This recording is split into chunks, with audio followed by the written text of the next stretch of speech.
Assalamualaikum warahmatullahi wabarakatuh. Sahabat-sahabat konten Islami dimanapun Anda berada, semoga kalian semua selalu diberikan kesehatan dan dimudahkan segala urusan-urusan kalian semua. Amin amin ya rabbal alamin. Memasuki alam kubur merupakan fase pertama setelah seseorang mengalami kematian.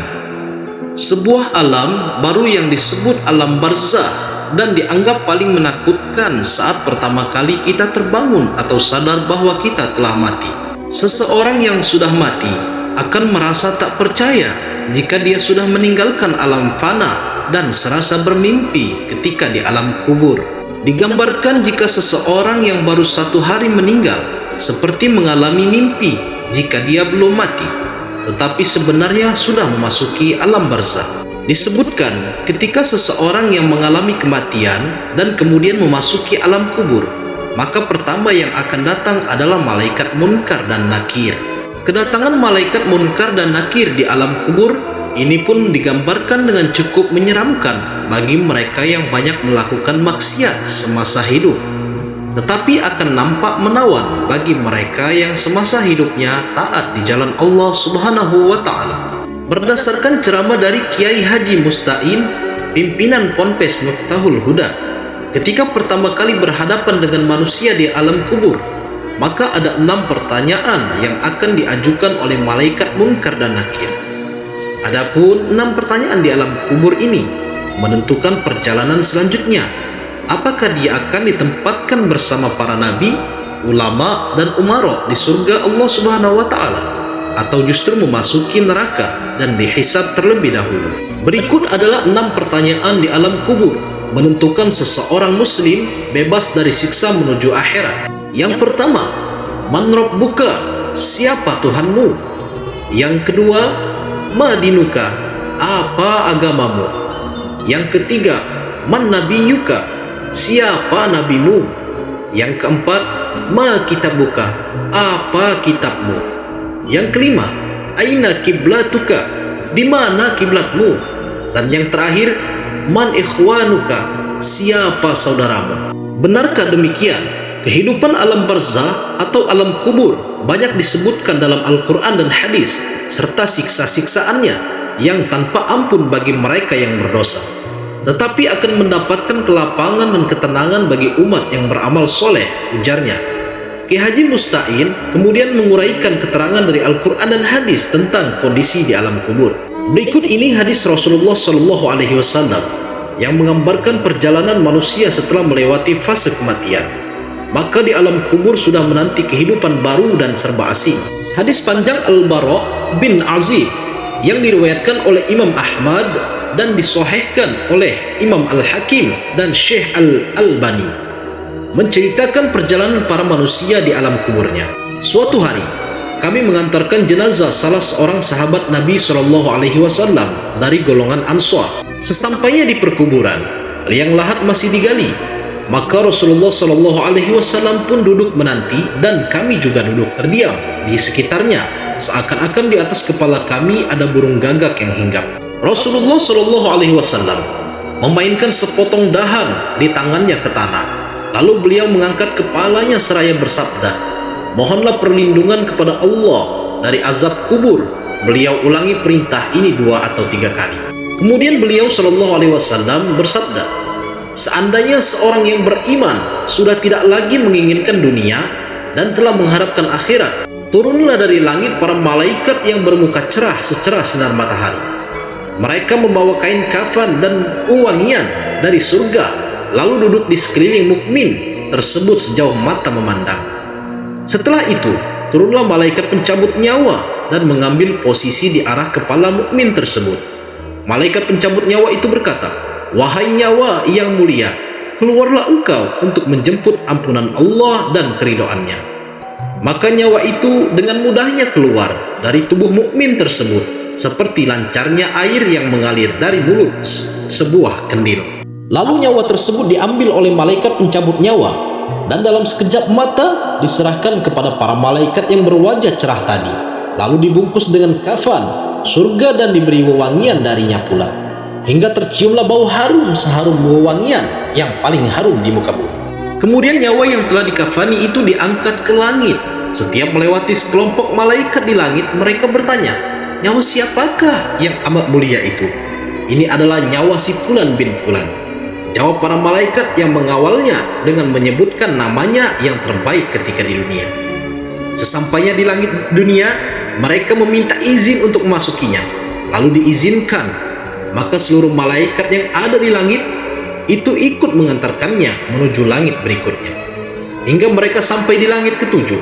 Di sanalah Allah Subhanahu wa Ta'ala berfirman, tulislah nama hambaku ini di dalam kitab Iliyyin, lalu kembalikanlah ia ke jasadnya di bumi, karena darinya lah aku ciptakan mereka para manusia, dan kepadanya lah aku akan kembalikan, serta darinya lah mereka akan kubangkitkan. Lalu nyawa tersebut dikembalikan ke jasadnya di dunia. Lantas datanglah dua orang malaikat yang memerintahkannya untuk duduk. Mereka berdua bertanya, siapakah Rabbmu? Rabbuka adalah Allah, jawabnya. Mereka berdua kembali bertanya, apa agamamu? Agamaku Islam, sahutnya. Mereka berdua bertanya lagi, siapakah orang yang telah diutus untuk kalian? Beliau adalah Rasulullah Shallallahu Alaihi Wasallam, jawabnya. Dari mana engkau tahu? Tanya mereka berdua. Aku membaca Al-Quran, lalu aku mengimaninya dan mempercayainya. Tiba-tiba terdengarlah suara dari langit yang menyeru, jawaban hambaku, benar. Maka hamparkanlah surga baginya, berilah dia pakaian darinya, lalu bukakanlah pintu ke arahnya. Maka menghembuslah angin segar dan harumnya surga memasuki kuburannya. Lalu kuburannya diluaskan sepanjang mata memandang. Saat itu datanglah pemuda asing yang amat tampan memakai pakaian yang sangat indah dan berbau harum sekali. Seraya berkata, bergembiralah, inilah hari yang telah dijanjikan dulu bagimu.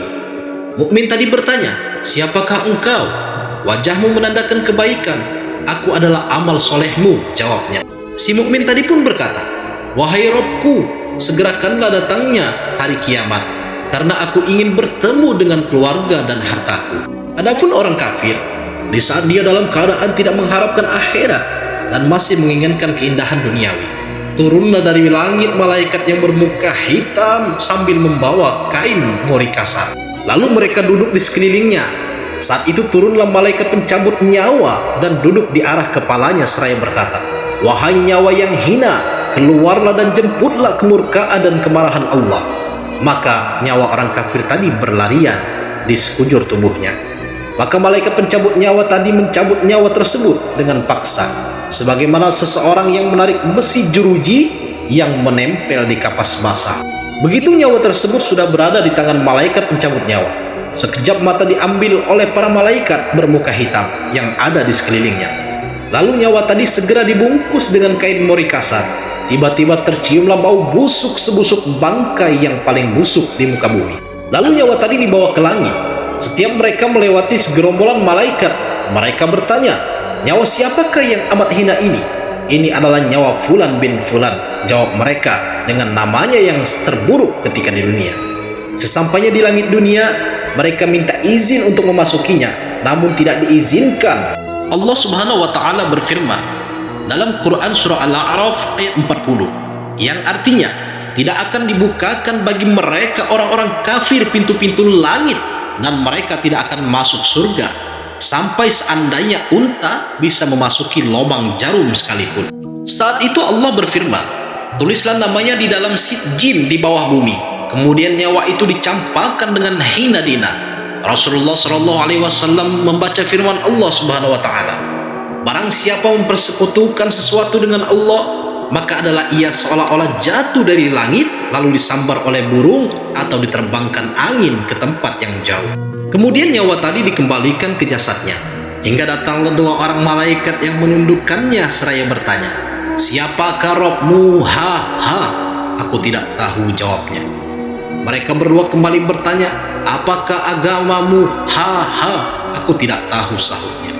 Mereka berdua bertanya lagi, siapakah orang yang telah diutus untuk kalian? Ha, aku tidak tahu, jawabnya. Saat itu juga terdengar seruan dari langit, hambaku telah berdusta, hamparkan neraka baginya dan bukakan pintu ke arahnya. maka hawa panas dan bau busuk neraka pun bertiup ke dalam kuburannya.